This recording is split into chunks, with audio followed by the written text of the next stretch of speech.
Jina langu ni Sylvia Lupembe, mkuu wa kitengo cha mawasiliano Wizara ya Elimu, Sayansi na Teknolojia. Leo ni siku kubwa sana na ya furaha kwetu sisi Wizara ya Elimu, lakini ninaamini ni siku ya furaha pia kwa Watanzania.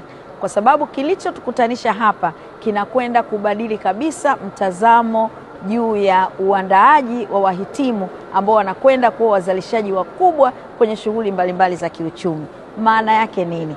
Leo tumekutana hapa katika ukumbi wa JNICC kuzindua mpango wa ushirikiano kati ya vyuo vya kati kwa maana ya vyuo vya ufundi na vile vyuo vya VETA, lakini na vyuo vikuu pamoja na viwanda, tukiwa na maana ushirikiano kati ya uzalishaji pale wanapozalishwa wahitimu, uandaaji wale wanaotoa mafunzo na wale ambao wanakwenda kupokea product ya utoaji mafunzo ambao ni waajiri kwenye viwanda, makampuni, mashirika kwa maana ya industries tofauti tofauti katika sekta tofauti tofauti.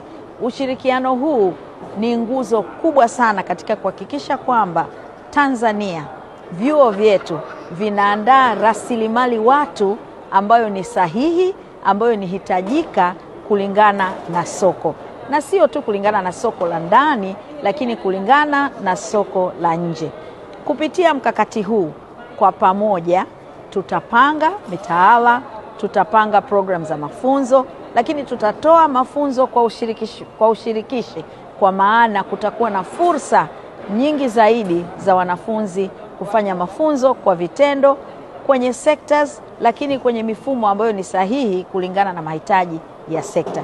Na hii ni kwa sekta za kipaumbele, lakini na sekta nyingine zote. Mpango huu ni ushirikiano kati ya vyuo, waajiri ambao matokeo yake ni mustakabali wa maendeleo endelevu, kwa sababu tutazalisha wahitimu wenye ujuzi stahiki ambao watakuwa shindani kwenye ajira ndani na nje ya nchi. Lakini mwisho kabisa niseme, mpango huu ni ushirikiano ambao unakwenda kujenga fursa za kuandaa taaluma zinazokidhi mahitaji ya soko. Nimalize kwa lugha ya Kiingereza, tunasema partnering for possibilities, crafting careers together.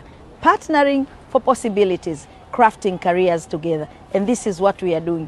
Huyu ni Mama Samia. Kumbuka ni maelekezo ya rais wetu kuhakikisha vyuo na viwanda vina ushirikiano ili kuhakikisha tuna rasilimali watu yenye ujuzi na maarifa stahiki kulingana na mahitaji ya soko.